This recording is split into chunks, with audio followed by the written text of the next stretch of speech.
Why wouldn't you arrest that man? That man said, kill the white farmers, kill the white farmers. And then he danced, and he's dancing, and it's kill the white farmers. I'm not sure, but I think if somebody got up in Parliament and started saying, kill a certain group of people, he would be arrested very quickly. Julius Malema has been trending in the White House. I think it's the only person that is giving Donald Trump much stress. Shoot to kill, Hamasa, kill the poor, the farmer. Apart from Ibrahim Traore, that's the Burkina Faso president, we have strongest young, vibrant leaders in Africa. If they talk, you understand why we were not supposed to be even colonized in the first place. Individuals that are in that video that you've seen are both leaders of opposition minority parties in South Africa. We cannot have those people sitting in the union buildings making decisions. The day they get in to the doors of the union buildings in South Africa or control of our parliament, that's what you're going to see. But in this video, I'm going to tell you, why is Donald Trump so scared of Julius Malema? That man is going all over South Africa, and that's not a small party. That was a stadium that holds 100,000 people, and I hardly saw an empty seat. That's a lot of people. That's a lot of representation. So you heard when the government, or when the Donald Trump's administration, they also sanctioned Malema from using Twitter, from going to USA, and now in this video here, they're asking this Ramaphosa, why are you not arresting this guy? We are not scared of ideas. That's why we will never ban anyone to come to Soweto. They must come here. We will debate them and we will defeat them here. You know, for them, they see Malema as a thug, a terrorist, you know. But he's a politician, followed by many people who have hopes in him that one day he's going to change, or his presence is going to change a lot of things. Malema has humbled so many politicians. I will never be intimidated by America. I will never be intimidated by Donald Trump. They were speaking about me in that meeting at White House.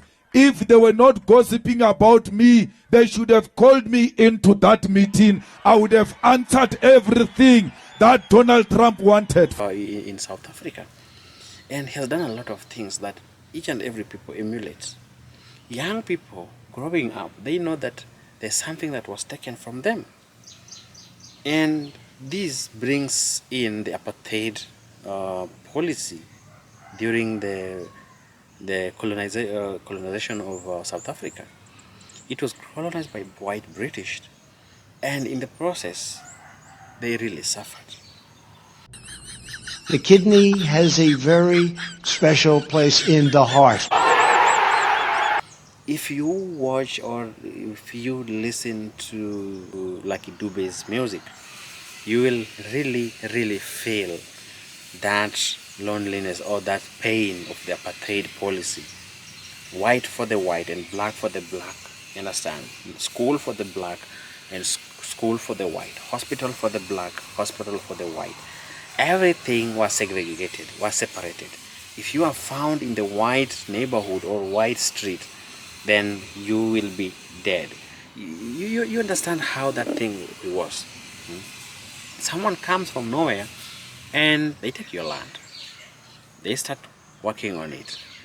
Being that their grandfathers came there and took everything from you, now they claim that they need that.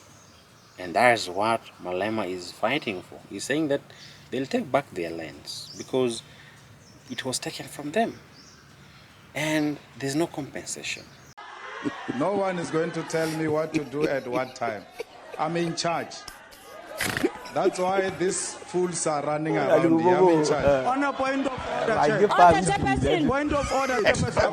Order, Chairperson. I've got the ruling party by Order, strength of Chairperson. Order. Order, Point In of Ruth order. Galal, the Kalida, I'm in charge. I'm running. Chairperson. We are not in charge. You can all jump the Honorable members. You take, you give it back.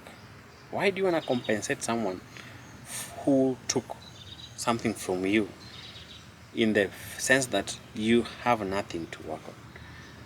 How come that 20% of people are feeding the 90% of the population? That doesn't make sense. It means that 90% of the population is totally poor and they cannot do anything. The 10% is rich. So there was no what the black people are fighting for is equality, and the ownership of their lands. But in the State House, they said these old men are seated there discussing Malema. You go to US, you sit with the President Donald Trump, and he started talking about Malema. Who is this Malema? So I want to tell you, Malema is fighting for the rights of South African. It's only that the humankinds, people are not seeing the importance of young leadership. They know that the young leadership, they are really vibrant and they know what they want and they know what they're supposed to do. But the older one are the puppets. This is what happens with the political landscape of Africa. I give you resources, I mobilize everything, then I put you into the power, and you become powerless. You're just there ceremoniously. That's what is happening in the African we have today. Now you see, go to DRC Congo, the war is there. Go to South Sudan, go to Nigeria, everything is distorted. A country like Nigeria is a very rich country with oil, but they cannot sustain themselves. The price of oil there is so high. People are living in abject poverty. So we have what we have, but we cannot use it because that's what we used to trade for. We want power, and power has to be secured. What do you give in return?